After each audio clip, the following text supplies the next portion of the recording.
乡亲大家平安，今仔日是新历的5月18，旧历的4月26，礼拜一。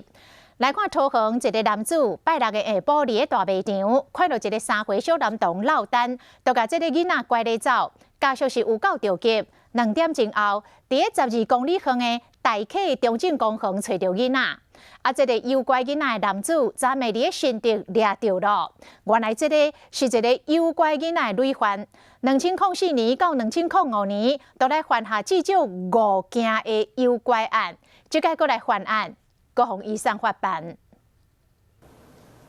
16下晡，阿嬷手牵孙仔踅大卖场，但是接起一粒便所，3岁孙仔就互这名穿黑色底裤、生分的男子诱拐去，离开大卖场。阿嬷发现孙仔无去啊，非常着急找人，点来四界查看，嘛发动网友帮忙找人。放在我们这个办公室的椅子上，他睡着了，是在派出所几年来抱走。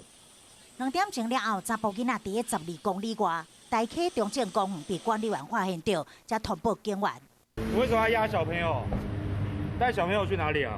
什么话拢无讲，诱拐囡仔单身嫌犯，17晚8点伫新竹被抓。不过其实这毋是伊第一届犯案。